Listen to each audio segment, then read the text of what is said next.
These long dog days of summer, I mean, we just made it through a heat wave. Mama was parched through this heat wave.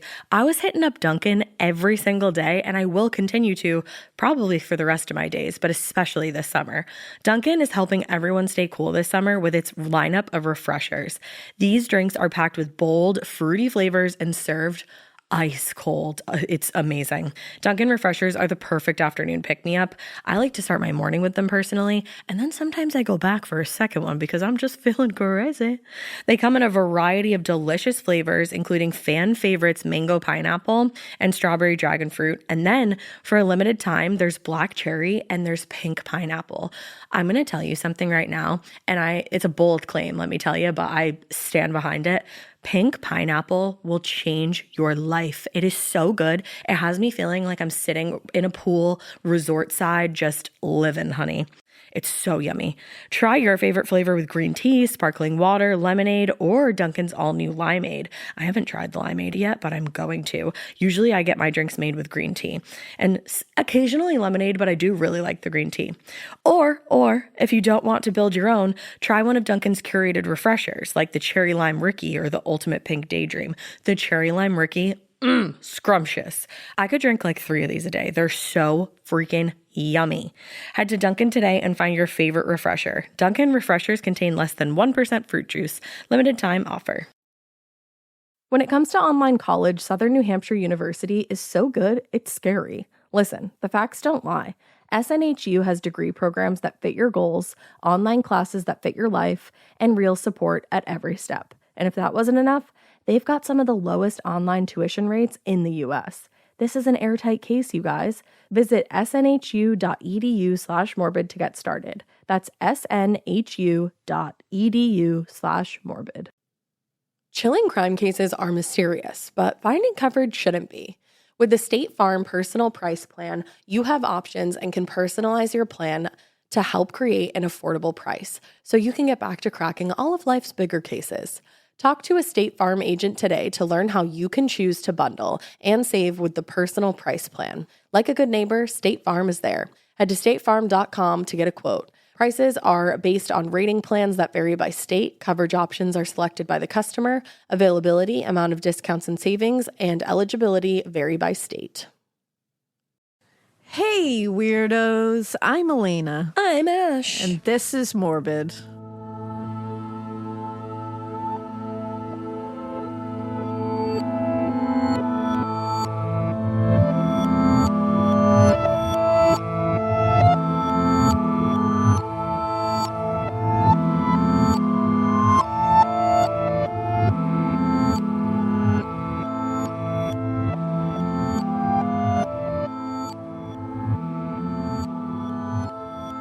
Yeah, girl. We're going to get real morbid today, my friends. Yeah, Elena is back and better than ever. Not that you never really went anywhere, but thank you. But you know, this is a little far away from the spooky season silliness of it all. Oh, I would say, because you know, like spooky season, we like to go a little more haunted, a little more loosey goosey with it. But then we know that you guys like, but you know, like a. You want to hear the real stuff too, and I'm going to get very real on you today. Oh, God. We're going to be talking about the story of Leonarda Cianciulli, who is also referred to as the soap maker of Correggio. I don't know how I personally feel about that. Yes, and whatever your first thoughts were when I said that, yep, correct. Also, I'd like to just give a quick little trigger warning here. She has a very tragic story, as does her mother. So, like, traumatic upbringing. There's some sexual assault in here. There's some, like, trauma. The whole beginning is pretty rough. There's also going to be some talk of pregnancy loss. Okay. And, you know, that kind of thing. So just if that's not really your bag, then I think you can skip a little ways through and we'll get through all that. And then you can get into even more horrible things. Okay. But yeah, this is going to be a rough one. So just everybody sit tight.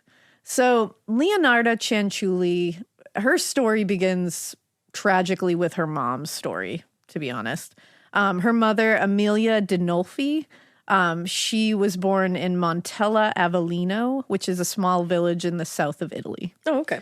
Amelia grew up as the teenage daughter of one of the wealthier families in the region.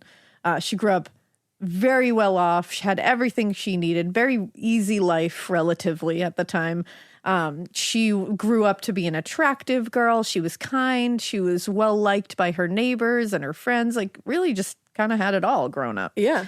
And in the summer of 1893, as Amelia was coming into adulthood, in that time, we're in the late 1800s. So, of course, they immediately were like, gotta find her a suitor. Let's marry you off. And, of course, at that time, there was no shortage of suitors lining up for her. She, again, came from a wealthy family, high social status.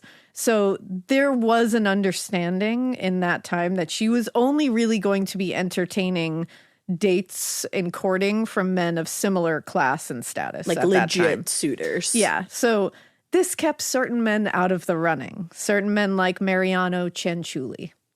Unlike Amelia, Mariano was older, middle-aged. He was very impoverished at the time, and he was known around the village for his cruel, nasty, piggish nature. Fantastic. I did notice his last name, though, and I'm nervous now. But he really liked Amelia. I don't like that. They had never met. He just liked how But she he looked. just knew her by sight and by reputation. That year, Mariano developed pretty much an obsession with her. Like, he kind of stalked her. And again, they had a very large age gap. He was middle-aged. She was just coming into, like, adulthood, which means, like, 17, 18. I was going to say, right. Yeah. And he knew very well that he had no chance in this whole courting of her. Because he's impoverished. Exactly. He was impoverished. He was older. He was just totally out of everything. But he took this as an opportunity to let his true piggish nature out, because Ryan Green, the author of The Curse, a shocking true story of superstition, human sacrifice, and cannibalism. Oh. Little spoiler there. Okay. Wrote, quote, he wanted to tear her down from her pedestal to make her no better than him. He wanted to ruin her. Oh, God. That's dark. So one summer evening, Mariano, remember, he's like stalking her. He's obsessed with her. He followed Amelia to a party she was attending with one of her suitors, and he waited outside this estate that she was in. He just lurked in the shadows. He drank and drank and drank. Oh, no. And after several hours, she came out of this huge estate. She said goodbye to her hosts, and apparently she started down the path alone, which I was kind of shocked to read that her suitor was not bringing her home. Yeah. But he was not. And she started down the path. I think it was pretty close by her house. I don't know if that had anything to do with it. She was being followed, and she had no idea. Right. At first, Amelia thought she was being robbed, and she told whoever was attacking her that she had no money on her. But then she quickly realized it wasn't money that he was looking for. Oh. And he ended up brutally raping her outside in the dark. That is horrific. Yeah. When he was done with the assault, he just got up and walked away, What? leaving her completely confused, terrified, and alone in a muddy field. In the dark, in the middle of like In the dark. nowhere. And she had seen him, like, and she knew she had seen him around the village. Like, she knew once she saw him, she realized who it was. She knew of him kind of thing. And she just laid there for hours before she got up and made her way home. Now, Amelia at the time was had a Catholic upbringing. And again, high social status, Catholic girl in the 1800s. Is she gonna this be comes forced with a to lot marry of him? stuff. At the time, she knew nothing of sex other than that it was what two people did after they were married. And even then, you did it to procreate. That was it. Yeah. So she had no context for what had even just happened. Like, this was so traumatic. It's traumatic anyways. And then there was all this confusion along with it. Right. That's the thing. Because when that happens, like, people have something to call it. I can't imagine Oh, yeah. I can't even that fathom. happening and you don't even You really don't even know know what what it this is. But you can That's feel inside the of you that feelings that's that wrong. come along. Yeah. And she also, because of this whole upbringing, she had come to believe that she committed a terrible sin. Oh, God. This was her fault. She did it.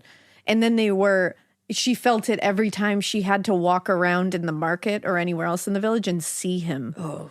Because she didn't say anything at first because she was feeling so much shame and so scared and confused. So her feelings of shame only became heightened when she realized that she was pregnant as a result of the rape. Oh, God. While she managed to keep everything for a time being quiet, after 3 or 4 months of pregnancy, it was pretty obvious, and her parents confronted her.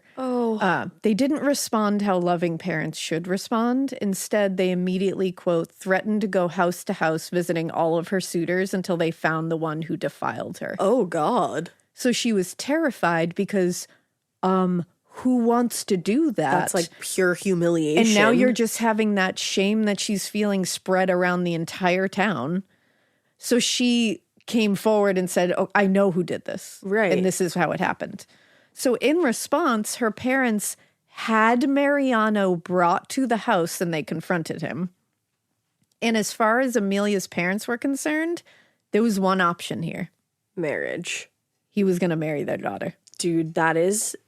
it's so fucked. Fucked isn't even the word My for brain can't even wrap around this. And what's worse is Mariano was pleased. Of course. That's what he wanted. Because now he can do that forever. And like, look, legally, weirdly. Look what he did. He took what he wanted. That's what he's thinking. Wow, He's being rewarded. I was out of the running, and here I took it into my own hands, and look, I'm getting rewarded for it. Oh, that's so heinous. Like, what a fucked up way to, the layers of fucked up here. Wow. And her parents immediately made arrangements for a priest to be brought to the house. They were married in a secret ceremony. Oh.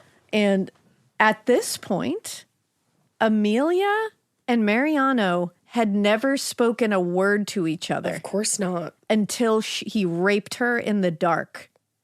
Wow. And now they're being forced to get married, and she's having his child. And she's going to move into his home, I'm assuming? Yep, because after that wedding, she was sent to live in what he basically had a shack in, like, the worst part of the village. And her parents just sent her there? Oh, they wanted nothing to do with her after this.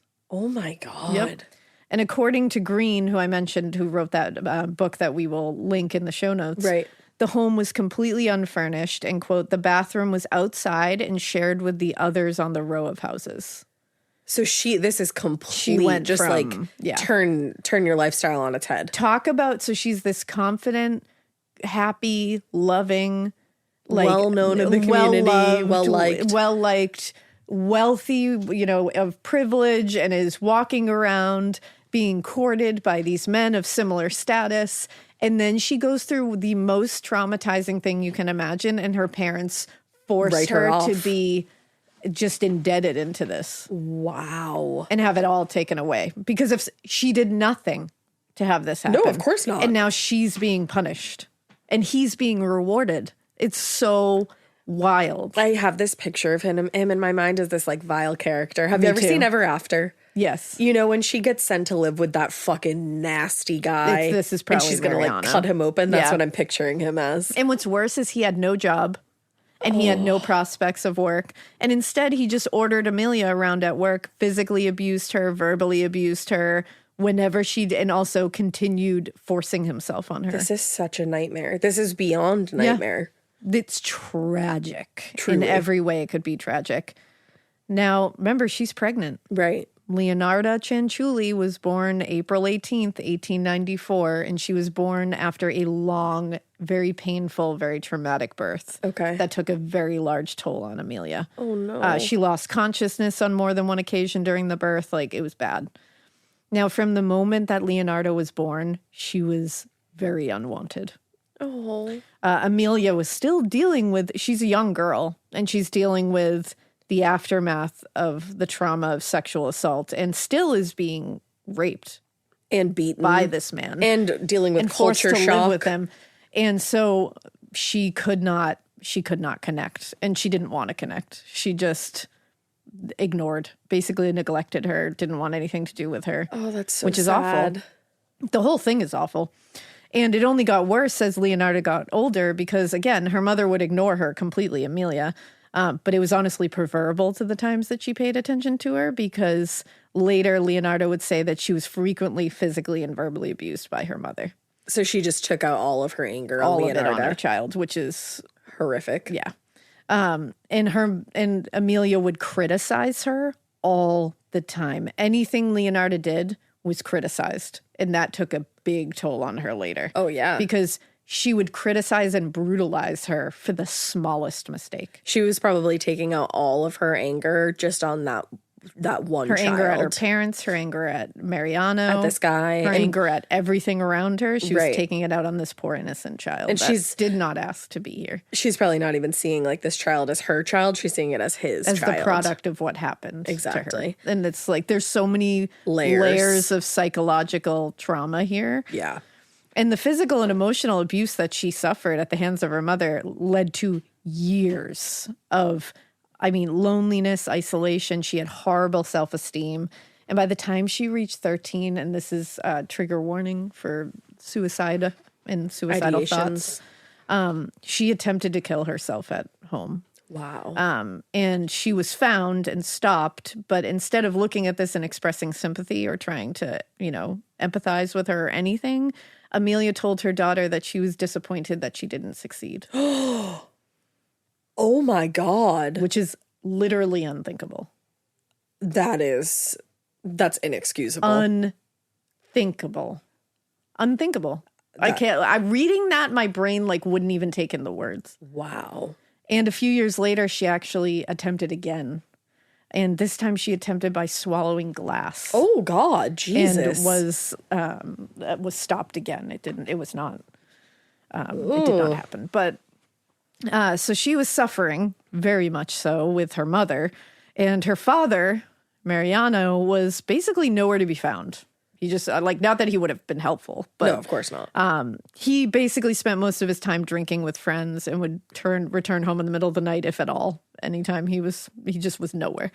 And one evening, Amelia and Leonardo had to go out looking for him because they couldn't find him. And they found him passed out in one of his usual drinking spots, but he was totally unconscious and they could not wake him up. So they didn't call the doctor. They just carried his body back to the house and put it in an empty room, and he died there. Oh. So. Okay.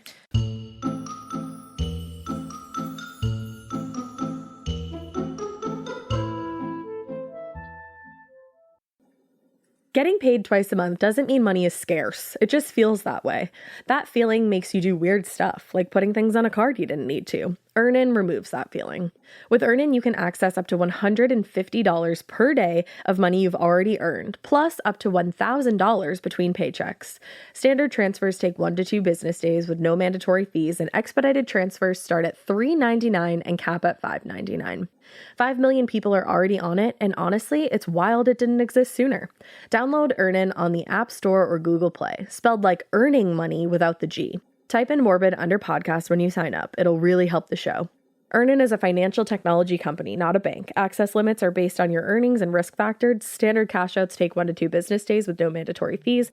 Expedited transfers available for a fee. Tips are voluntary and don't affect the service. Available in select states. Terms and restrictions apply. Visit earnin.com for full details. Every good detective needs a partner to support them on important cases. Think of a State Farm agent like your sidekick, there to help you along the way in your search for coverage. State Farm can help you choose the coverage you need, whether it's for your home, car, boat, or even RV. With so many options, it's nice knowing you have help finding what fits for you so you can get back to solving all of life's bigger cases. Go to statefarm.com or use the award-winning app to connect with a local agent and get a quote. Like a good neighbor, State Farm is there.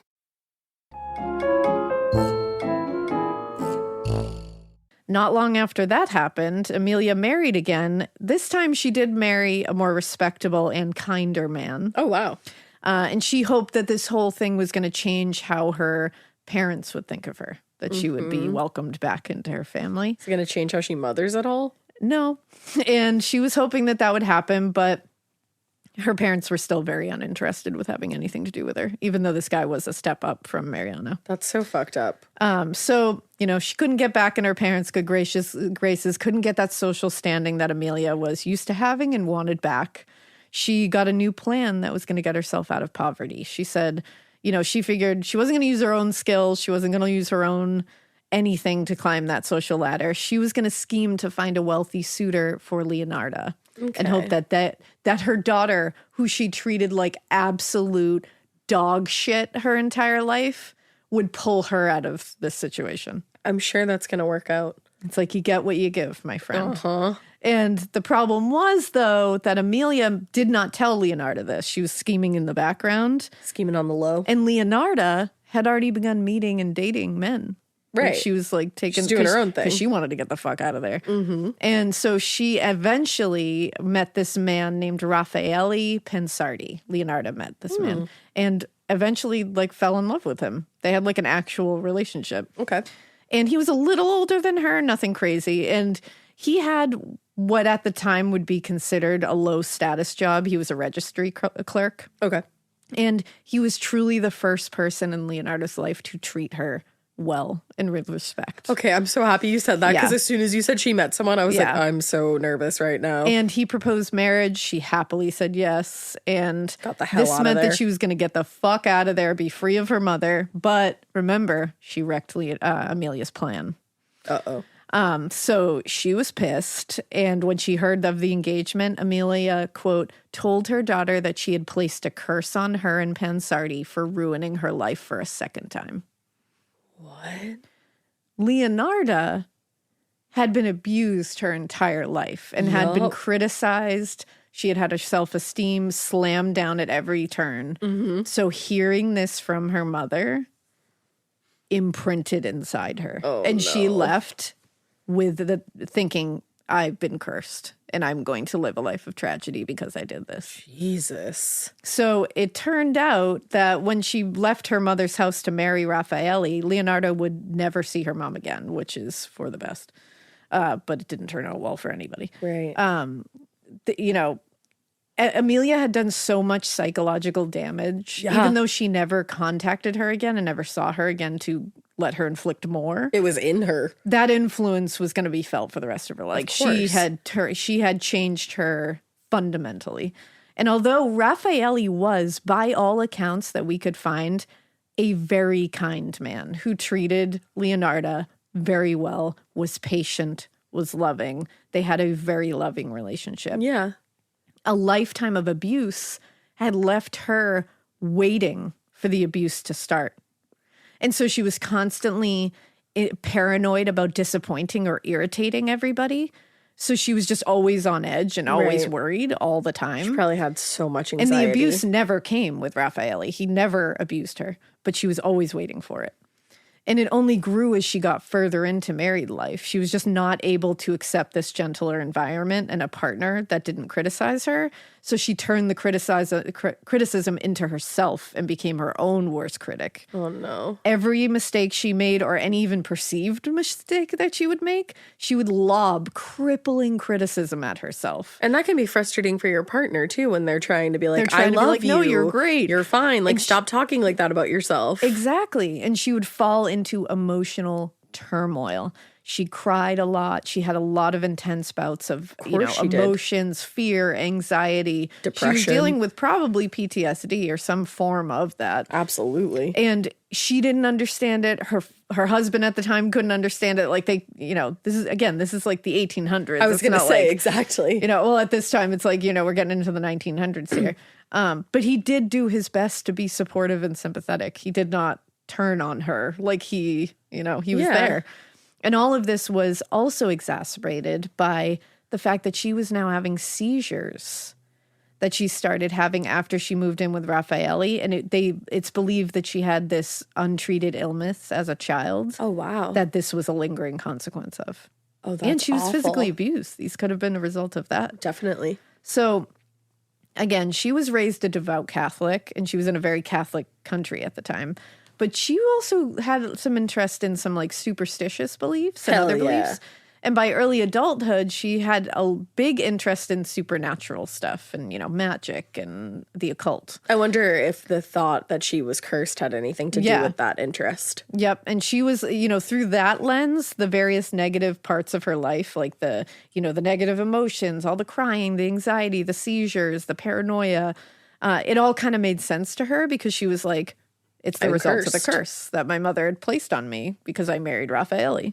And as far as she could tell, the curse was affecting her husband as well, because given her low social status, Raffaele's marriage to Leonarda was looked upon pretty poorly by his coworkers and superiors. So her low status. Oh, it's because he was like a couple steps above her. And whenever there was an opportunity to like get a promotion at work, he was always passed over because he had married her. They used that against her. That's so fucked up. Regardless of how long he had worked at a place. Yeah, like the marriage has nothing to do with the job. So desperate for any kind of guidance or anything here, Leonarda turned to the Romani community, hoping that the things she had heard about them being able to, you know, help you with these kind of things, like take the negative portions of your life and like help you turn them around, like tell you your future, help you manifest, all that good stuff. She was hoping it was all true. And she was like, I just need some guidance here. So one fall afternoon, she went to a local fair and she seeked out a fortune teller who could help her. She had been feeling, you know, dealing with the seizures, she had headaches, she had crippling depression, anxiety, all this awful shit happening to her for months and months. And she was honestly at this point convinced that she was dying. Wow. She thought she was on the verge of death. And she just wanted someone to tell her, no, you're not. Right. And so she located this woman, and the woman literally was walking her into the tent. And Leonarda said, am I going to die? Is that what the curse is going to do? That's the first thing she said. And so the lady looked at Leonarda's palm and told her, no, you're not going to die, at least not anytime soon. Okay. And she said, if that was any relief, it was definitely short-lived, because she said, you're going to live a long life, but it will be a life full of sadness. You're going to outlive every one of your children. Oh, God. Now, this was in early 20th century Italy. It was pretty understood that she was going to want and eventually have many children. Yeah. That was part of the whole deal here.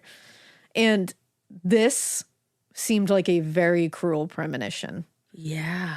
But it didn't stop her from wanting to start a family. It was just a very scary thing. And it was also something that just compounded on top of her already fear, anxiety, paranoia, depression. Mm-hmm. Now she's already kind of obsessing over this idea of this curse that her mother has placed on her. And now she's hearing this and she's going, oh shit, this is the curse. This woman's nervous system, I can't even imagine. I can't even fathom.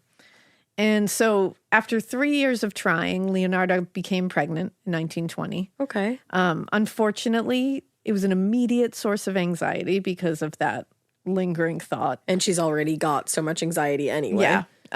And eventually the seizures returned because her anxiety got so bad, and she had some falls, some accidental injuries because of the seizures. Right. And 3 months into the pregnancy, she had a seizure that caused a fall, and she had severe abdominal pain and bleeding. Oh, no. And they went to the doctor, and the doctor said, I'm sorry, but you've miscarried. Oh, God. So this was devastating, obviously. Yeah.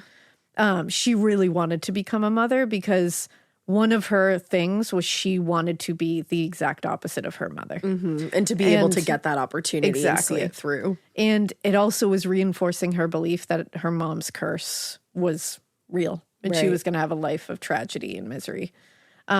Raffaele wanted to be supportive. So he was like, you know what?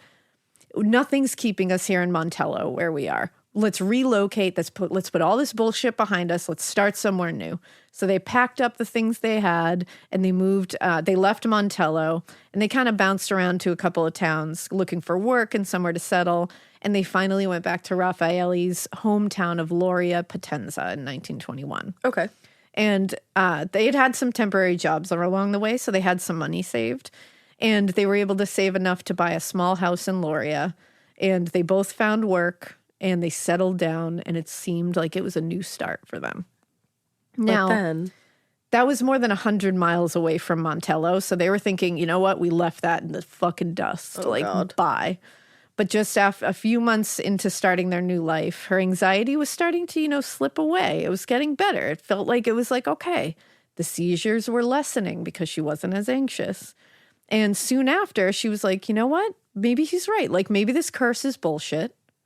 Maybe we just needed a fresh start. We had to get the hell away from my mom. Mm-hmm. And, maybe I don't need to worry about fate so much. Maybe I need to, just create my own shit. I'm waiting for the other shoe to drop. A year later in 1922, Leonarda became pregnant. Okay. And she gave birth to a boy. Oh, and wow. they named this boy Giuseppe.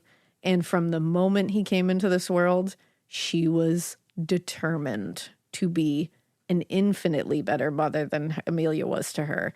She devoted every waking moment to this child, his health, his happiness, but she kept hearing that curse in the back of her mind, and along with the premonition told to her by that fortune teller.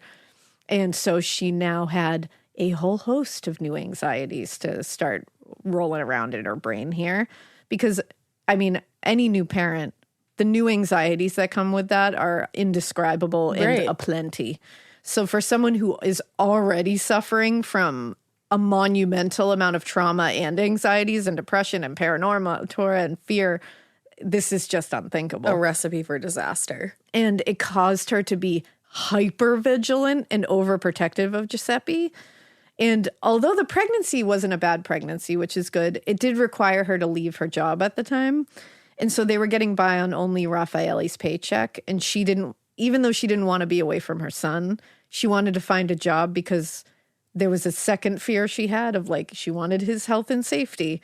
And she was also so scared that they would lose all their money and that he would be, and it was always back to him. Like, I can't let something happen to him. Oh God, I'm like feeling for her so much right now. It's the whole story is very sad. But the problem was that Leonardo didn't have a lot of marketable skills at the time. And also she was a woman at the time. So she was at a pretty big disadvantage. And so she just took whatever job she could. And she eventually found one as an after-hours cleaner at a local tavern. Now, when she was at work, she was just plagued with fear and worry about what might happen to Giuseppe while she was away from him. Yeah. And when she was home, she spent all her time just obsessing, micromanaging her son in order to protect him. And initially, he was just like, oh, like, she's just mom. Like, it's fine. Yeah. But then he got older and he started socializing and he started seeing other parents. And he was not every mom is like this. Oh, like, this is smothering and like this lot. This is a problem.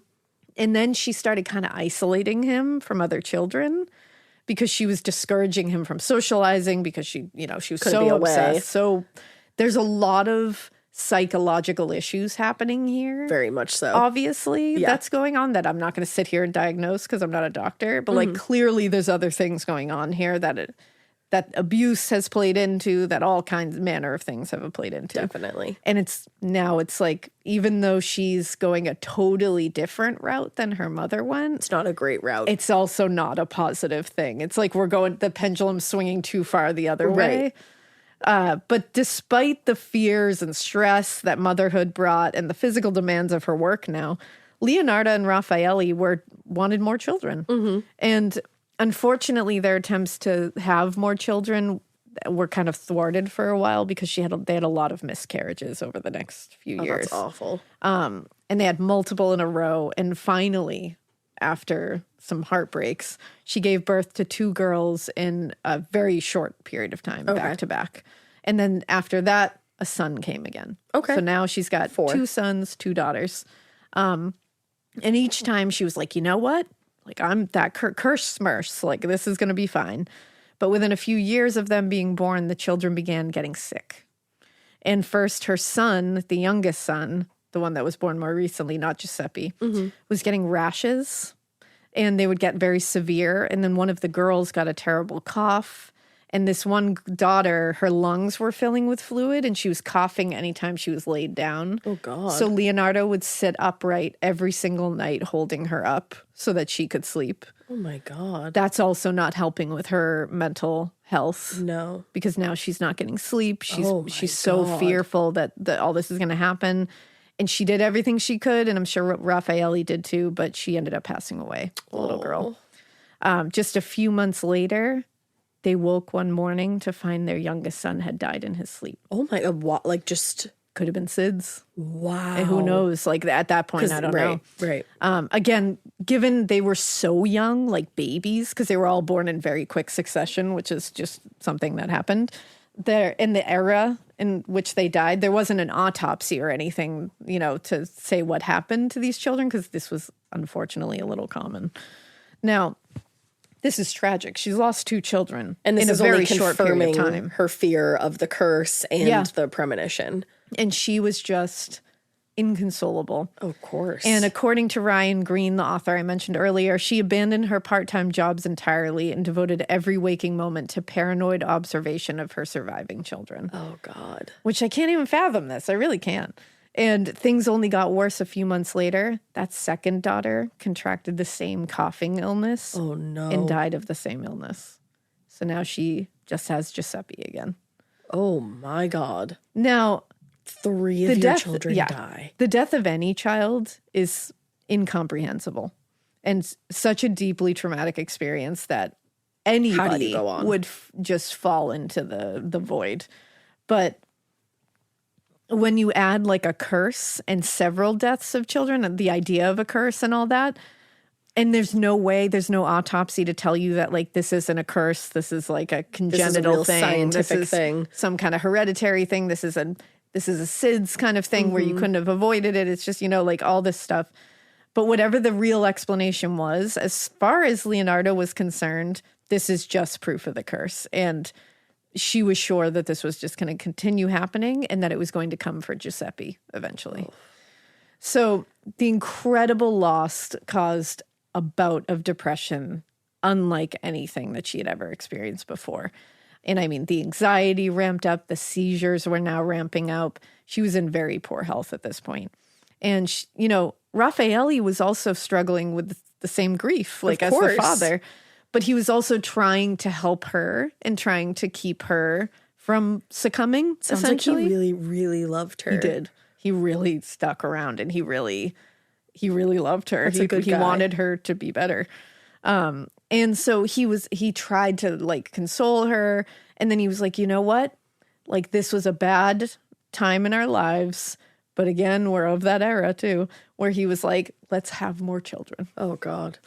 And he was like, that's what makes you happiest is being a mom. So let's just fill our house with children again. So like that is really what compounds her anxiety too. It's like this, I know the intentions were all nice 100%. And it's like, but oh God, like watching from out here, you're just like, oh no. Well, and then he was so sad. Also probably thinking about all of this falling onto Giuseppe as well. And he's trying to fill a void in his own heart, like it's all very sad and like very incomprehensible, truly. That's why I'm like, even the word. I can't even like put my own opinion in here because I can't even go there. No. And she was reluctant at this point because she was reluctant to tempt fate. But eventually they did try to get pregnant again. And in a few years after that, she did successfully deliver 5 healthy baby boys. What? Yeah. So she had 4 kids before that and then had 5. 3 of them passed away and then she had 5 more baby boys. 9 fucking kids? All of them died. What? Yes. How? And there was from all the sources, there is no sign of abuse. There is no sign of, and her children, there's nothing that said that they were abused or killed or poisoned. But there's also no autopsy around to. Yeah. But there was no, like, Raffaele didn't claim that there was any kind of shenanigans going on. Yeah. And they all died very young. Wow. I don't know what to think of it. I think it's a horrifying and staggering number of children to lose. And she obviously becomes a murderer. Yes.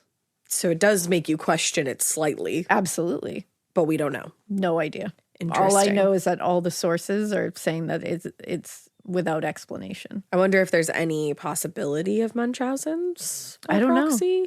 Yeah, I don't know. Or if it's just fucking tragedy on tragedy on tragedy. Yeah, it's all tragic regardless. And later, when she spoke about this, she was quoted as saying, almost every night I dreamed of small white coffins swallowed one after the other by black earth. Oh my God. Yeah. So the grief drove her deeper and deeper into depression and despair, and she's just becoming more paranoid, more anxious, more upset. And it was so bad that like Giuseppe, he couldn't let his guard down for even a minute with her. Like she was on him 24/7. Giuseppe was the focal point of everything. I bet. And luckily at this point, thanks to the connections that Raffaele had made in the community through his job, because he was a really hard worker and like we said, a kind guy. Right.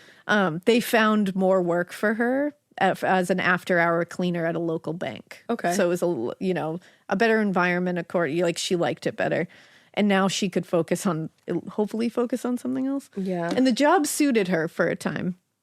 And she didn't mind, it was repetitive. It was kind of isolated, the hours and all that, but she didn't really mind it. Okay. The only complaint she really had was that she had to pay out of her pocket for cleaning supplies. Oh, that's shitty. And after that, she was left with very little. So it was like she was away from her son and not really bringing home enough to really make it worth it. Right. So in an effort to change this, she started making her own soap and her own cleaning supplies. Ruh-roh. And at this point, she's just making her own soap and her own cleaning supplies. But even that wasn't really much of an improvement in what she was taking home. And she was still obsessing over what was happening to her son when she wasn't there. Oh, God. Now, one evening, after everyone had left the bank for the evening, she went into the manager's office and she created a fake account for herself in one of the bank ledgers and transferred a not so subtle amount of money into her account. How much was it? I don't know the exact amount, but it wasn't subtle. Not like $20. And she ended up slipping out of the office. She was like, no one's going to know that. But this is 1930. How would they know? This is 1930. But like, even in 1930, banks keep meticulous books. They know when there's a discrepancy. And so when she came back to work the next afternoon, she was met by the police who arrested her on a fraud charge. Oh, shit.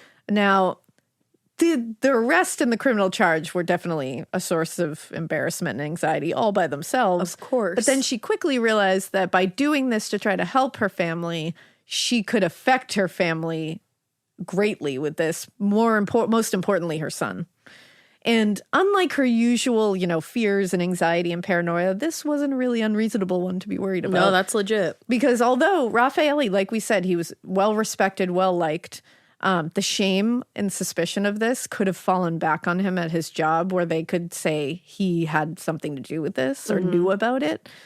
And she realized this and she was like, oh shit. So in order to place as much distance between that happening and her, she went out of her way to make sure everyone knew that she did it by herself, that he had nothing to do with it. Okay. Raffaele did not know about it. She said, I only did it because I was, quote, seized by madness. Okay. But she made sure, he did not know about it. Yeah. Do not punish him for So she's it. clearing her husband's name. Yeah.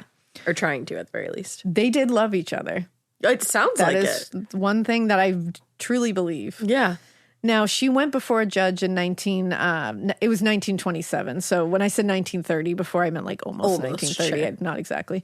And she was found guilty of fraud and sentenced to 18 months in an institution that had once served as a nunnery and was still operated by the church.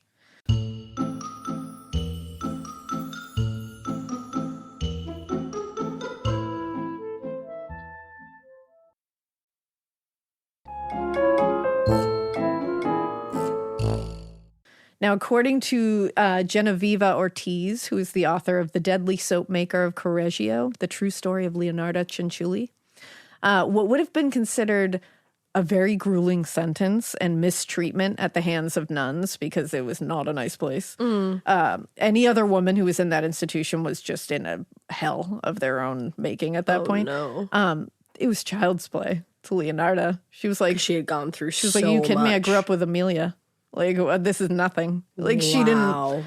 She dealt with physical and psychological abuse of her own mom. So she was like, yeah, this doesn't even faze me. So she was not unaffected. fazed. Unaffected. Wow. That's so fucked up. She got through every day easy as pie. Didn't bother her. And she said that what got her through it was thinking about Giuseppe waiting for her on the other side. Yeah, she probably just had Yeah. a level of disassociation that we that can't none of even us can conceive of. imagine.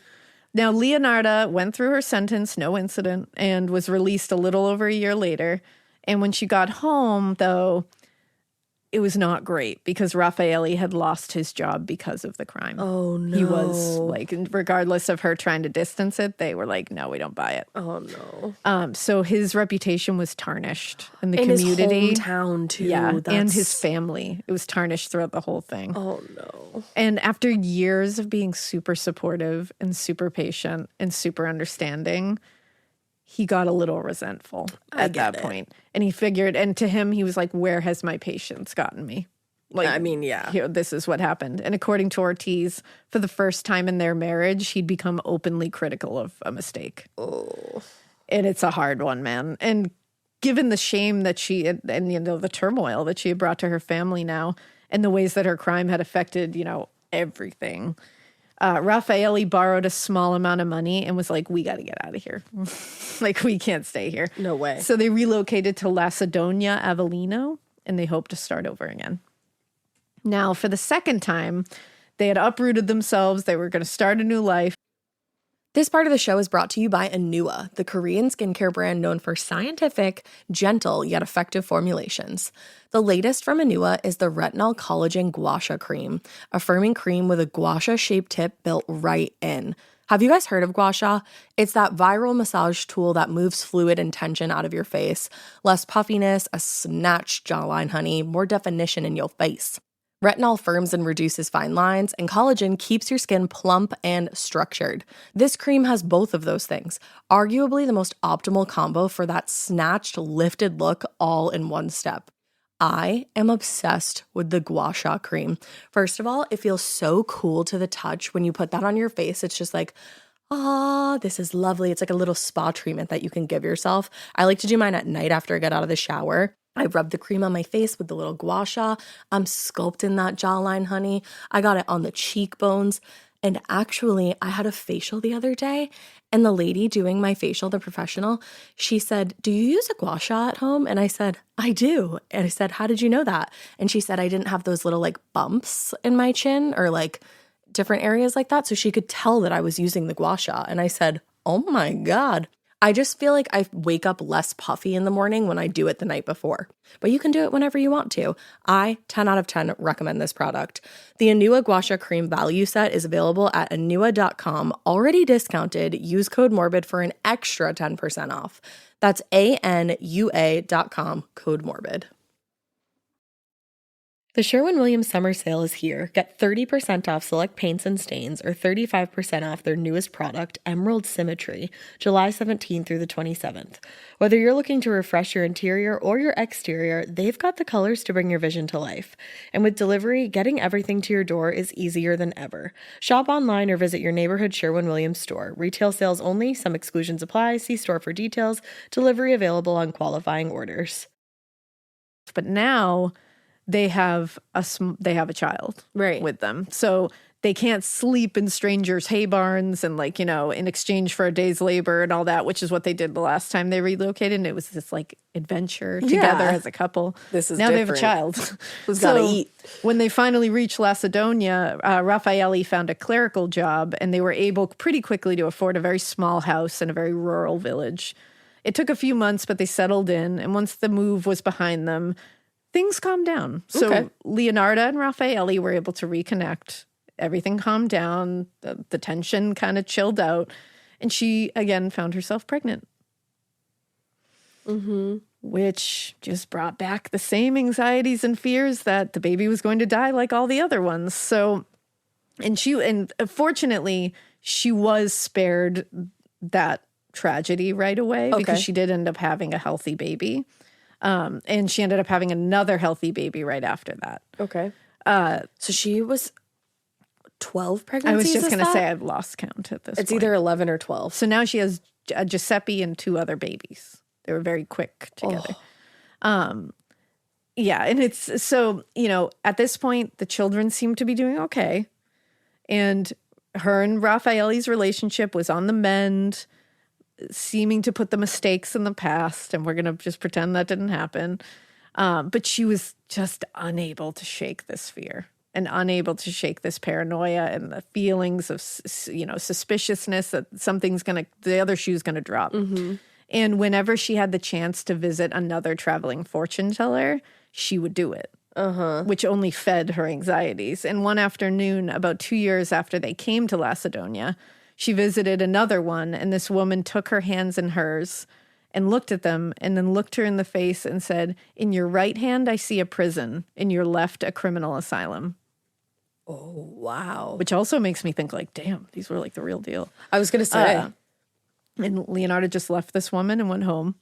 And she went right back to obsessing over possible future tragedy, because that doesn't sound great. That's girly, that is in your control. Yeah. And on 1930, after about 3 years after arriving in Macedonia, There was a violent and destructive earthquake that struck the region. Oh, no. It killed more than 1,000 people and caused so much damage, including Leonarda and Raffaele's house. It was completely destroyed. Oh, no. So they were devastated, but they were able to collect what they had in the rubble and had to relocate again. And this And time, lucky that they still had their whole family. yeah, You know? and they ended up going to the city of Correggio. And the residents of Correggio, they knew of this devastating earthquake, and they welcomed all the people that were displaced from Macedonia.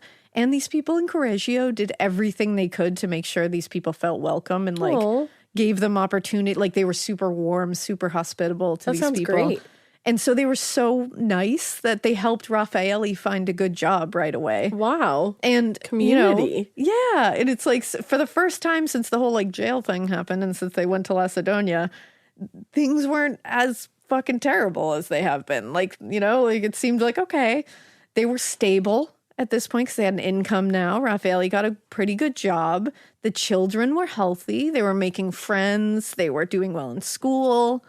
Everything seemed like it was on the up and up, but Leonarda was still waiting. unsettled. Yep. She was just waiting. And the earthquake had affected her so deeply, it shook her in a way that the other tragic events hadn't yet. It was like after this event, she internalized all the collective horrible events that had happened, and she was like, this was all my fault. It was my fault for marrying Raffaele in the first place. It's like, no. And that curse. Like, this is it.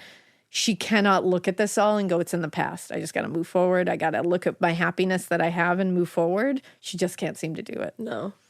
And as a result, she kind of went the other way and just gave up the hypervigilance because she was like, you know what? I can't protect them from this curse. So I just have to live. So it was almost like a positive thing. Okay. Where she got hyper obsessed. And she couldn't settle herself down about it. And then it got so bad and so unsettled, even though everything was so stable, that she just went, fuck it.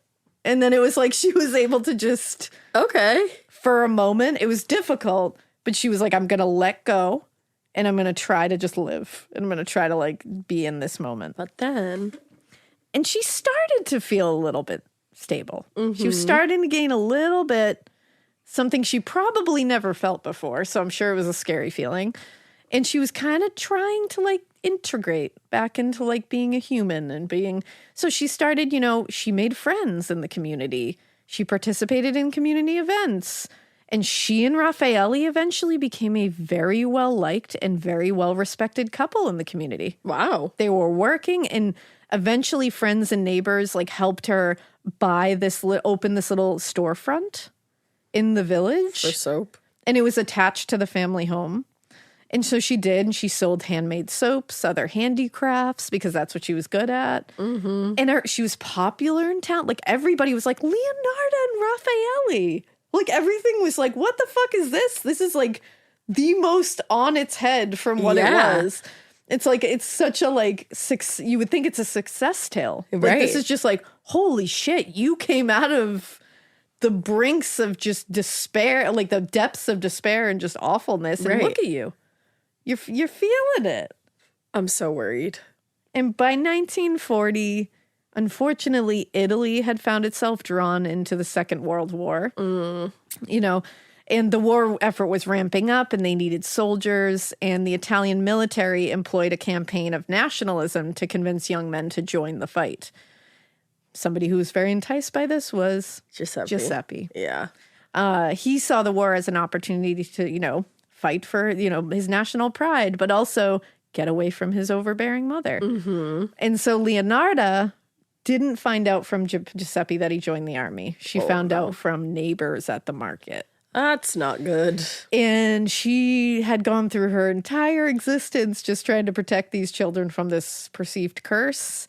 So this was pretty devastating for her. Right. Because at this point, the war hadn't reached its like peak combat violence, but the risk was undeniable here. Like there was a very high certainty that something bad would happen to him. Yeah. And after all the years that she had obsessed over protecting him and watching him, she was like, I can't let this go.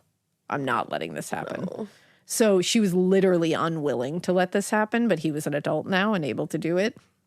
So she decided to turn back to her interest in, books on the occult and superstitions and like old texts. And she was like, I'm going to find a way to save his life, to like keep him from something bad happening. Okay. I wish she looked up a way to like lift a curse. Yeah.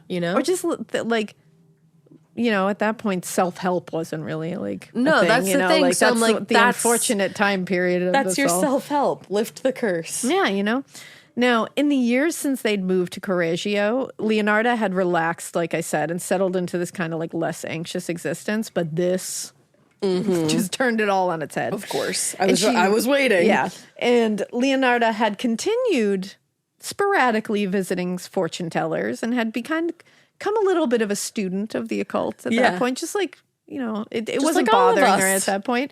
And she was learning about magic and learning about fortune telling and like, like the cunning women that we talked about, like, in previous episodes of like the 1600s. Fun shit. And she ended up getting this huge collection of books that she was collecting about the different subjects. All healthy Yeah. until then. Uh-huh. But Until it wasn't. so she went looking in this collection trying to find something that could help her son and keep him safe. Sure. And she found what she thought was the solution in a book called The Law of Equivalent Exchange. Okay, I see where we're going. Yeah. So according to the book, she could ensure Giuseppe's safety, but in order to do so, she would have to offer another life as exchange. An equal exchange. Yep. According to Genevieve Ortiz, who I mentioned before, the thought of human sacrifice deeply disturbed Leonarda, That's good. but she felt she had no other choice. That's not good. No. If she wanted to protect him, she was going to have to exchange someone else's life. Oh, wow. As we can see, there is something deep happening. There's here. a mental illness that we lies can't within. even begin to describe. And I think, I don't think there's just one. I think there's many. Oh, several. And a lot of compounded. trauma, a lot of everything. So Leonarda started collecting all the things she was going to need to create an effective poison to do this. And she began to think about who her victim would be, who her sacrifice would be. If you say Raffaele, I'm out. No. don't worry. Okay, good. But she Well, I mean, I'm settled still on out. a woman named Faustina Setti, who was a 76-year-old spinster. Oh my God. And as far as Leonarda knew, she didn't really have a lot of family and not a lot of ties in the community. And She's so, still a 76-year-old yeah. woman. Now, in the years since she opened that shop in Correggio, Faustina had been one of the many women who would come by regularly. Even supported her business, and you're going to sacrifice her? And she would come by to like just chat with her, share her like, her Life, woes kind yeah. of thing. And she would lament a lot about how lonely she was. That's horrible. And her social position as a spinster meant that the community kind of looked down on her as sort of like somebody deserving pity a little bit. And that's really it. It's like, okay, you've been there before too, Leonarda. Exactly. And Leonarda was able to convince herself that she would okay. actually be doing Faustina a favor by ending her life. By I'm murdering ending her. her misery. And she figured that it was going to ensure that Faustina's life became meaningful because she was sacrificing her to save Giuseppe. So she was convincing herself that this was fine. So once she figured that out, she invited Faustina to the shop and she said, I found a man who is interested in meeting you. And Faustina was desperate to be married, to get out of this spinsterhood. Even at 76. And so Leonarda told her that she'd been exchanging letters with a man in Pula. And once he'd seen a photo of Faustina, he was in love, thought she was beautiful. This is so cruel. So she totally cruelly exploited this woman's loneliness. And unfortunately, it worked. Of course. And Faustina was so happy, she immediately made arrangements to travel to Pula to meet this man. And knowing that she had at least like a couple family members in the area and scattered around the country, Leonarda said, oh, you should write a series of letters to your family members so people don't become concerned about your absence and they won't interfere with your new relationship. So just let them know that you're going to be gone. This is cold-blooded. See, it's like a switch flick. Seriously, this was already in her. Yeah. Somewhere. Oh, yeah, it was. Somewhere. Because we get to a point where you go, huh, what was that about? Like, nothing makes sense here, even with you trying to validate it in your own mind. Yeah. And Faustina did it all. She wrote the letters. And Leonarda promised to mail the letters a few days after she had left. So on the morning that she was supposed to leave, she went to Leonarda's shop, and she was so excited. so nervous. This is so mean. And Leonarda invited her to sit down and have a drink of wine to calm her nerves.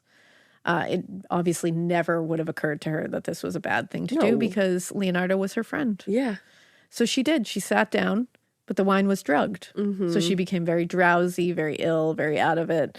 And she was starting to panic and becoming a little immobile from the effects. And Leonarda went into another room and came back in holding an axe. Oh. Later, Leonarda would tell authorities that what her intention was to swing the axe and cause a single blow to the back of her head to kill her quickly. But she misjudged. And the axe came down hard into Faustina's shoulder and shattered her clavicle. Oh my God. The woman was paralyzed in agony, like just screaming. Leonarda had to literally like rip the axe out and then brought it down again and again and again. And she said all she thought about was Giuseppe's safety as she did it. No. So what it ended up being was a fucking massacre and a nightmare. In her shop, right? And it was covered in Faustina's blood. There was tissue, all manner of biological matter all over the room, covering Leonarda. Wow. Later, in her published memoir titled An Embittered Soul's Confession, she said this. This is me just backing into the trees This like is Homer rough. Simpson right now. Her fucking... These you are wrote a her memoir? words. I threw the pieces into a pot, added 7 kilos of caustic soda, which I had bought to make soap, and stirred the whole mixture into the pieces dissolved in a thick, dark mush that I poured into several buckets and emptied in a nearby septic tank. As for the blood in the basin, I waited until it had coagulated, dried it in the oven, ground it, and mixed it with flour, sugar, chocolate, milk, and eggs, as well as a little bit of margarine. Kneading all the ingredients together, I made lots of crunchy tea cakes and served them to the ladies who came to visit, though Giuseppe and I also ate them. Yeah, that's how I acted when I first read that. My mouth hung agape, and I just had nothing to say. She literally used her blood to make crunchy tea cakes and served them to unsuspecting patrons of her shop and also ate them herself and served them to her child, who she is protecting? Question mark? What the fuck? Did she Yeah. say that like the book said he had to eat it? So No. there's nothing. I think this is just her own little sprinkle of magic on top of it. That's an upsetting way to describe that. Yep. I don't have words right now. Yeah. What the fucking fuck, you absolute monster. Yep. See how it flips? The whole time Oh you're my sitting there going, my God. God, this poor woman, the tragedy she has endured. And this is when you look back and you go, She went mad. huh. She went fucking mad. And a lot of death happened around you. That's the thing. And I don't know, there's nothing that says she did anything to her children. And I will remain there. But I'm just saying we don't have It's all questionable at the very When you least. look at this, you go, well, fuck. Yeah. But again, there's nothing that says that she did anything to her children. But my goodness, this is her first kill. Wow. Now, according to the law of equivalent exchange, the sacrifice should have ensured, an easy Giuseppe's exchange. safety. But as far as Leonarda could tell, this wasn't an easy exchange. She was like, you know what? This was not easy. It ended up being very messy and very horrific. And she And then said, I made cake about it. yeah, and then she said the flesh and the fat that she was actually, because, she made the blood into tea cakes. She was thinking, you know what? I can have this equivalent exchange and save Giuseppe. I can also make tea cakes out of the blood. And I can also use the fat and the flesh to make some soap. And I can get some, a lot of good stuff out of this. But she said, because it was such a messy murder, it was all kind of rendered useless. She couldn't use the fat and the flesh. It didn't work. So she Okay. said, I don't know. I don't think it went that well. So, there was a lot of mistakes, a lot of mishaps here. And so she believed, I don't think I did it correctly. I don't think it's going to work. I don't think the magic is going to work. And you know what? Giuseppe's safety is on the line here. And I don't think it worked. Giuseppe's safety is a scapegoat at this point. I also think that. I think that's a bunch of bullshit. And so she said, got to do it again. No. One murder is one murder. Dude, Too many. Like, that is not okay. And after several weeks passed without anyone really suspecting any foul play in Faustina's absence, you know, they didn't think she was murdered. Because They thought she just went to see her mans. Yeah, Leonarda began making plans for the second sacrifice and found her next victim would be Francesca Soavi. Now, unlike Faustina, Francesca was a former school teacher, an active member of the community, and she didn't have any children of her own, but she was actually a widow, a recent widow. And Francesca was going to be missed and noticed. Yeah, she's young. So very different, unfortunately, from Faustina. Like, she really tried to pick somebody that didn't have a lot of ties in her. Yeah. But Francesca was in desperate need of work at this moment since her husband had passed away. Yeah. And so she turned to Leonarda for advice. No, thank you.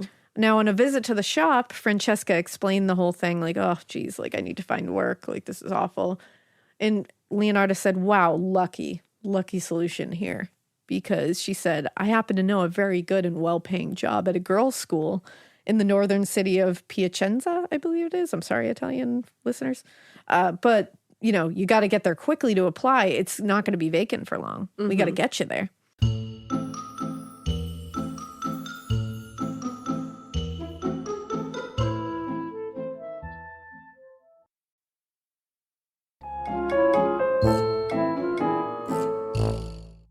So, you know, she was desperate. She was excited for an opportunity to get out of her space and her grief at this point. Yeah, of course. And so she didn't ask a lot of questions. She was just like, sure, awesome. Leonarda's a good lady. I like her and Raffaele. Why would I worry about this? They're so well respected. So one September morning, she arrived at Leonarda's shop early before she planned to leave to go apply for this job. And Leonarda was like, sit down, write a couple of postcards to loved ones telling you why you're, you know, telling them why you're leaving. You don't want to worry them, but you got to get there, like, because you got to get there so quick that you don't have time to tell everybody. And she said, don't tell anyone where you're headed because people might try to stop you from taking this job because they won't want you to move away from them. So don't tell them where you're going. Just tell them that you're going to take a job so they don't stop you. Oh, man. She is Yeah. fucking wild, dude. That's the thing. There's so much fucking cold callousness here and cunning Yeah. involved in this and like manipulation. And yeah. And so she said, you know what, sit down, have a glass of wine before you leave. And she poured her a glass of poisoned wine and quickly it disoriented her. She disappeared into the back room and returned with an axe in her hands. She's going to do the axe again. Well, this time she knew what to expect. And she said she swung with confidence this time. Oh, good. She hit Francesca on the back of the head. Oh. The axe buried directly into her skull. Oh, God. And it was hard and did the job in one swing. Oh. Now, certain that she had killed her, Leonarda went through her belongings, taking anything that was of value. What? So wait, I thought this was a sacrifice to protect your son. Why are you stealing her shit? That's not an even exchange. Because she just got rid of the rest. She kept the stuff that was valuable. What? Yeah. It's also like, honey, people are going to find that. Yeah. And then she dismembered her body. This time she was careful in the execution of this because she wanted to use that flesh and fat to create some soap. The blood was dried and eventually went into more popular tea cakes. Getting scared is one thing. Getting a thrill is, well, you want more of those in your life. The Genesis GV70 is built to thrill, baby. A thrilling yet elegant design always makes driving the GV70 an exciting adventure. Its powerful athletic stance screams performance and turns heads. Everybody's looking at you, girl, or boy, or whoever.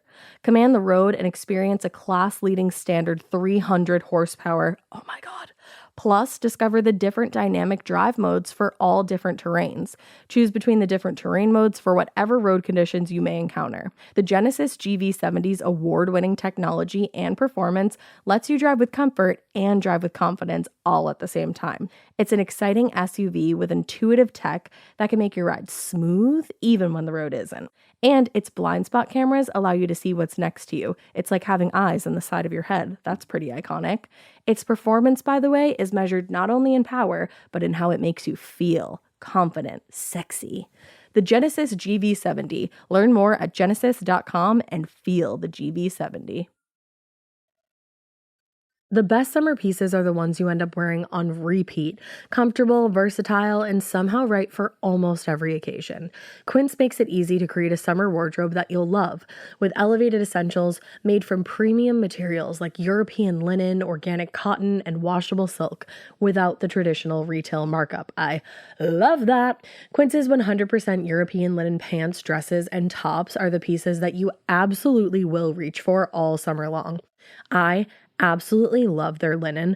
I have so many pairs of their linen pants, which you can dress up or you can dress down in the summer. Like, say you're going to a nice dinner, you can pair it with like a silk shirt, a really cute necklace, some good, makeup and an updo. Or if you're just looking for a more casual look, you can do the linen pants with like a loose button-up shirt and you still look really chic, kind of like, I don't know, Diane Keaton vibes, I kind of think. Also, it's not just apparel. Quince also offers elevated essentials for your home, from bedding and bath to kitchen essentials and furniture. They have it all, honey. I am a big lover of Quince, and I really do think you will be too. Make your summer wardrobe feel easier. Go to quince.com/morbid for free shipping on your order and 365-day returns. Now available in Canada too. That's QUINCE.com/morbid for free shipping and 365-day returns.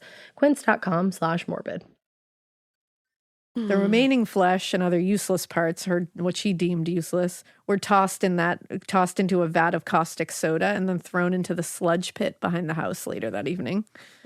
Later, after she had been arrested, Leonarda said she only killed this woman because of her, deluded belief that doing so would protect her son during the war.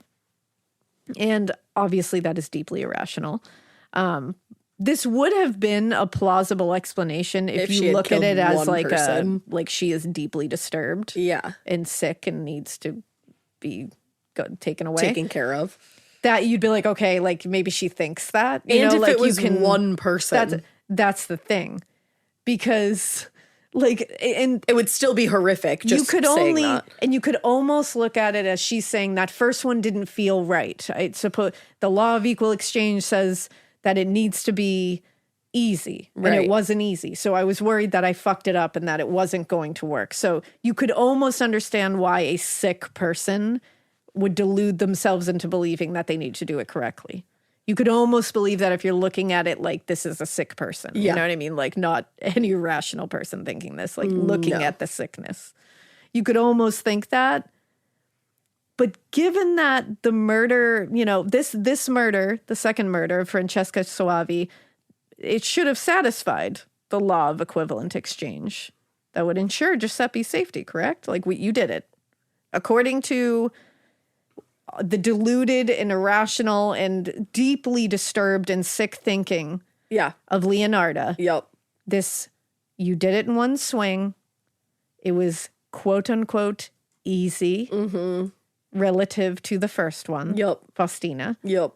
This should be it, correct? One would think. Well, and one would think that also you wouldn't steal her things and make her into tea cakes and soap. Thank you. One thinks a lot, I guess. This was also not the last murder that she committed. Yeah, I know. And I didn't even know that to be fact, but I just know. You just know now. Her third victim was completely senseless. They all are, but even by her own rationale, it would make this victim completely senseless. This one also comes off as very personal and petty. Somebody pissed her off, huh? Yeah. So in Correggio, there were not a lot of famous people walking around. No? It was a pretty small village. But there was one notable resident. Her name was Virginia Cacioppo. Okay. She was actually a former opera star. Oh, shit. And Cacioppo had retired from the stage because it was after her husband had died several years earlier. Oh, so much death. She was a wealthy patron of the arts. She was a beloved resident in Correggio. And according to Ortiz, quote, Leonarda resented and admired Virginia in equal amounts. She was jealous. She wanted to be her. Now remember, Virginia is very well respected. So is Leonarda. Yeah. At this point. Right. Remember, she's a high, thought of very respectable in this community. Yep. So they became close friends. No. Several years earlier. And when Virginia decided, I miss the excitement of like urban life, and she wanted to move to a larger city, she was like, I got to get out of here. I want to leave. Leonarda took this as a personal betrayal of their friendship, that she was leaving her, but she was just abandoning her. That's wild. And she thought, you know what? According to Ortiz, she said, if she wanted someone good enough to kill for Giuseppe, Virginia was as good as it got in a place like Correggio. But she already killed someone twice Thank for you. Giuseppe, so I think we can let go of that theory. Yep. Now, she used a pretty similar tactic as she had in the first two victims. She told Virginia that there was an available secretarial job in Florence. And, that was really good for her skill set. It was a cute job, like it was going to be in a city. And when Virginia arrived at the store on the morning of September 30th, 1940, things got off to like not an easy start for her plan, because Virginia repeatedly refused Leonarda's offer for wine. She was like, no, thank you. She kept insisting. And after a while, she was like, fine, I'll have a little drink with you. Uh-oh. But it took a long time and some real zhuzhing. And she took her time drinking that wine. She ended up finishing the entire glass as she sat and talked with her.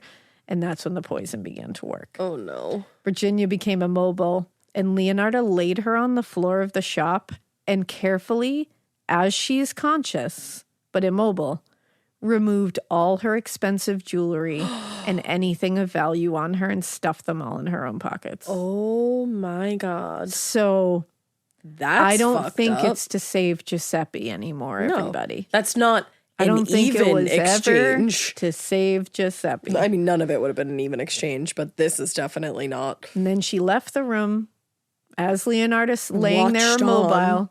Or no, Or excuse me, then as Virginia is laying there immobile, and she returns with an axe, and she raised it above her head, and Virginia's laying on the floor, Watching. and she brings it down on Virginia's chest and shattered several of her ribs in one blow. And Virginia was said to let out one small gasp and then died on the floor. Wow. Leonarda quickly dismembered the body, as she had done previously, saved any usable parts for soap and tea cakes again. God, And not the recalling tea this whole thing, Leonarda wrote in her memoir, she ended up in the pot like the other two. Oh, Her flesh was fat and white. When it had melted, I added a bottle of cologne, and after a long time on the boil, I was able to make the most acceptable creamy soap. I hate it. I gave bars to neighbors and acquaintances. The cakes, too, were better. That woman was really sweet. That is so disturbing. So disturbing. That's monstrous. So disturbing. That's monstrous.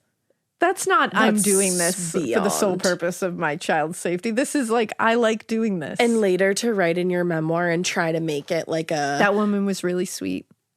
like The tea cakes were better. and trying to say like she was so sweet. Like that has Yeah. a double meaning. Yeah. And you know what you did there. Oh, yeah. That's fucking atrocious. And now, apparently, remember, Giuseppe is a grown boy here. At war. No, Grown man. A few days later, after she'd finished making the soap from Virginia's remains, Leonardo took a bar home and insisted that Giuseppe wash himself with it. He was a teenager at the time, and he was like, no, like, that's weird that you're just giving me this random bar of And soap to making wash me with. use it. So she dragged him into the tub, pulled off his clothes for him, and washed him entirely from head to toe with it. And then she brought him to the kitchen and made him eat some tea cakes This is that were made with Virginia's blood. No, that's another crime. So in the Ew. first two cases, she had successfully avoided suspicion. Neither one of the women had huge family ties. I guess Francesca had more than Faustina, but But still not very many. Virginia, it was like she went up in each time with how many people were going to wonder where they were. Well, and with Francesca, she had to write letters, but she didn't have Virginia write any letters. Now, just a few weeks after the murder, Leonardo was beginning to feel as, I think I did satisfy the law of equivalent exchange. Like, I think I'm good. I think and you're then a little Virginia's unbalanced. sister-in-law Albertina Fanti, came knocking on the door looking for Virginia. And basically, Virginia had told her, Albertina, about the potential job in Florence and had told her, I heard about it from Leonarda. Right. So she decided to go straight to the source. And she's like, listen, your tea cakes are fucking weird lately. Leonarda had not accounted for this possibility happening, so she just stared at her. And then this woman is peppering her with direct questions, being like, what the fuck happened here? So she just apologized and closed the door. Girly. I mean, I'm glad that it went that way because, like, that's sus, but. So Albertina was like, that's weird. That's weird. So she went about town asking about her sister and this whole thing. And at one point, she learned that 2 other women from town who had disappeared after going to Leonarda's shop. Uh-huh. And eventually, she took her suspicions to the local police, who started to investigate all the disappearances. Said, hello, I'd like to report a crime, ?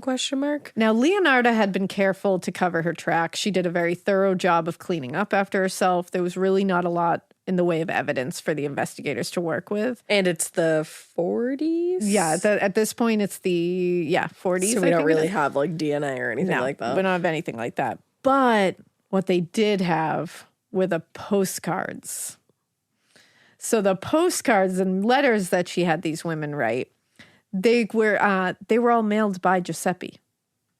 She had her son mail these and just being like, can you run this errand for me? Yeah, of course he didn't know.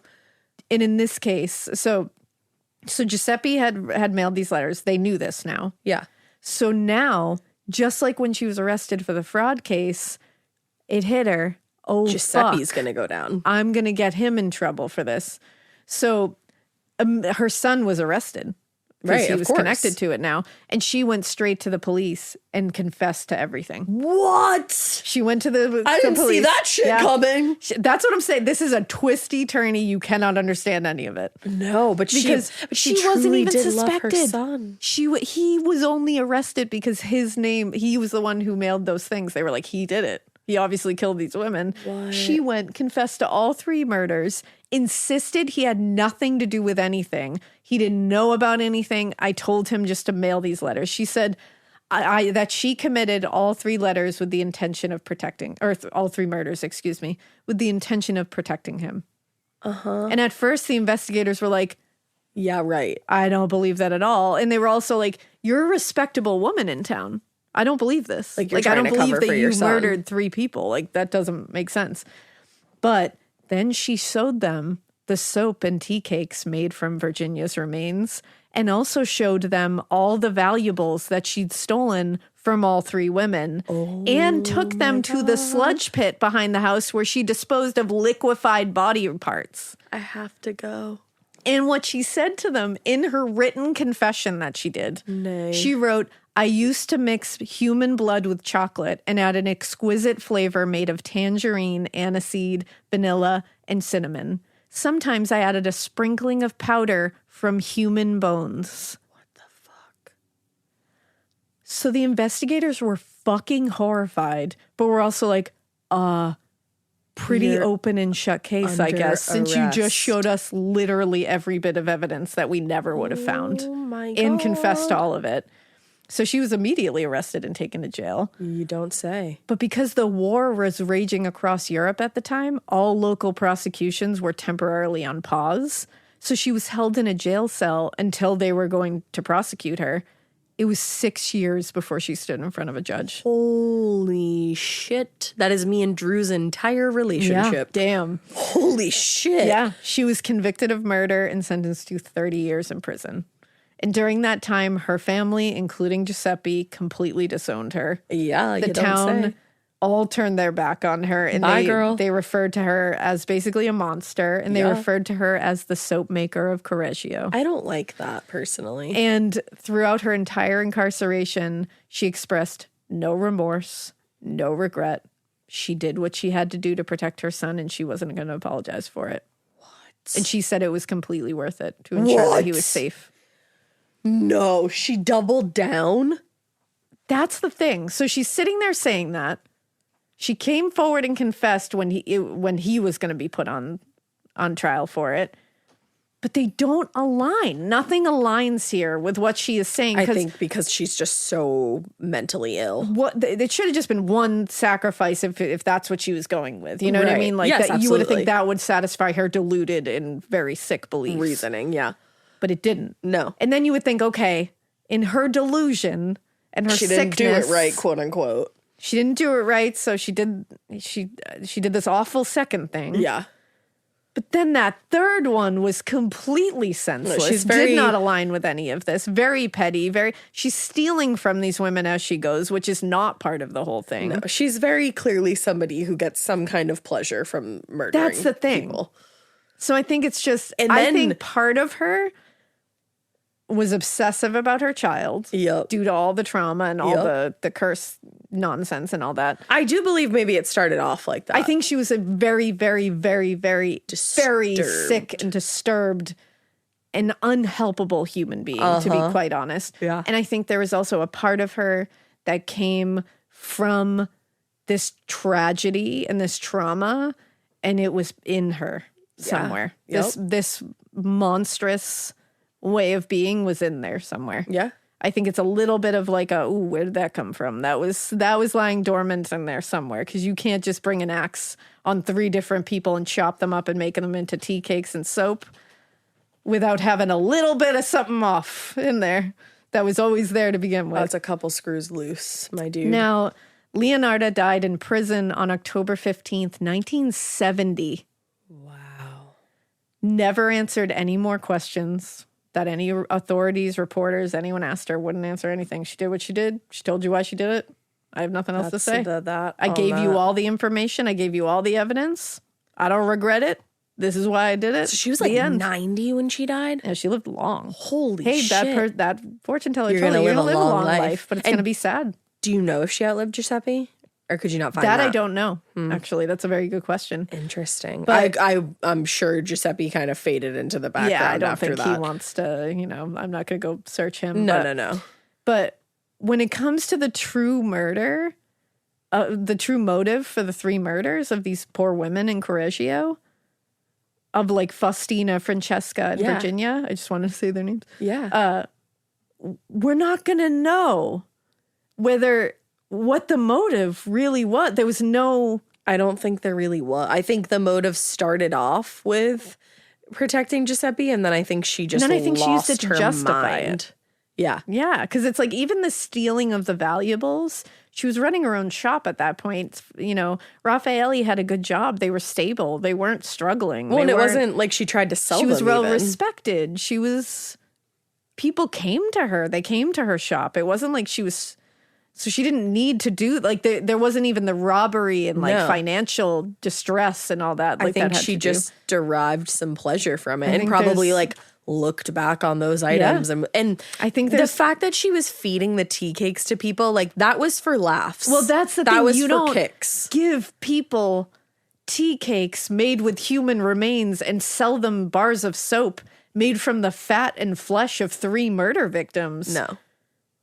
For any other reason Then besides you wanted to do that. got and kicks you thought from you, that. you pulled the wool over people's eyes. exactly, like you were like, oh my God, look, they think Like I'm they this don't sweet even know. They're innocent sitting lady. there washing with this and they have no idea. And then the whole like washing Giuseppe with the soap yeah, it's a and fucking making him eat the bonkers. tea. And Yeah. even she ate the fucking tea cakes. It's bonkers. It's on another level. I don't think we'll ever understand this. And I don't think we'll we ever should. I don't think we should. I don't want to. No.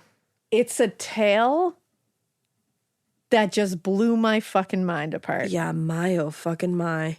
And that is the story of Leonarda Cianciulli, the soap maker of Correggio. Yeah. After this, we're watching Buffy, and I have never Yeah. needed a palate cleanser more in my fucking life. Yeah.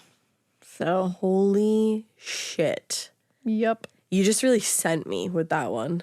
That was what I intended to do, so I'm glad. Wow. Well, we hope that you keep listening after that. And we hope you Keep it weird, but not so weird that you decide to protect your kid by murdering others and chopping them into bits and then making soap out of them, because that is not weird. That is fucking insanity. Woof. What the fuck?